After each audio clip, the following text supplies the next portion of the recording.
Here's how we celebrated Sophie's birthday party here at home. This year, kakaiba naman, nagpa-grazing table na lang kami. Medyo struggle lang kasi sa second floor yung living room kitchen namin. So, inakyat pa lahat ng mga tables. And then, maaga pa lang dumating sila Doki and the twins. Papa A, paramdam ka naman. Fair na sulit naman agad yung mga French curtains natin kasi tuwang-tuwa yung mga kids. Tapos, naglaro nga sila ng Kipi-Yapi. And nag-take ng pictures dito. Natuwa pala sila, nakita nila yung mga photos nila together. Sayang lang wala that day si Kitty kasi masama yung pakiramdam. Nagpalagay din pala kami ng claw machine dito sa party ni Sophie. The supplier is Claw Corner and alam nyo, bentang-benta talaga to. For the kids and even sa adults, aliw na aliw kami. So, hindi na kailangan ng coins dito. Tuloy-tuloy lang yung play ng mga guests nyo. Pwede i-customize yung mga toys inside. Pwede pa nga appliances daw. Lalagay lang nila sa parang ball, tapos pagka-open, nandun nakalagay yung pangalan ng prize. Ganda din pala siya, no, for mga corporate parties. Nag-post nga din ako sa group chat ng village namin, tapos may mga batang pumunta, ang cute-cute. Kaya sulit na sulit sa amin talaga tong claw machine. Aside from that, nagpa-setup din kami ng inflatable. May water pala yan inside since swimming party nga yung party ni Sophie. Medyo na late lang sila ng dating. Halos 2 hours din silang late. Super excited na nga yung mga kids mag-swim. O habang nagsisetup sila, ayan, kumain na lang muna kami since ready na yung food dito sa taas. Ang ganda pala magpa-setup ng ganito. It looks very shala. Tuwang-tuwa nga si Sophie. So, ayan, namili na siya kung ano yung kakainin niya. And then for us, nag-prepare lang kami ng fruits. Yung mga angels namin, ayaw pa kabog sa presentation, no? Sa baba din pala, nagpalagay kami ng fries. Just in case may mga neighbors na gustong pumunta. Since maraming kids dito sa village. Tsaka kapag nagutom sila habang nagsuswimming. So, ayan, maya-maya dumating na nga din ang aking sister. Together with Chino.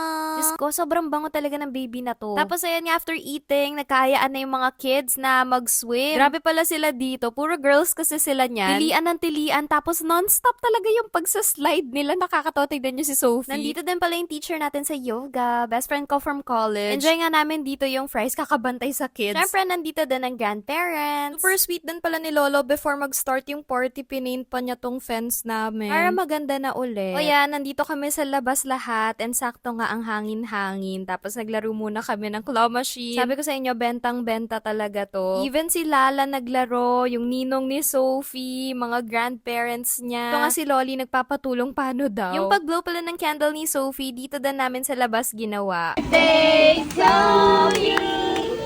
Happy birthday. Ano ba? To you o Sophie? Magkasundo tayo. Happy birthday. Happy birthday, Sophie. Yay! Next na yung pag-open niya ng gifts. Love, love!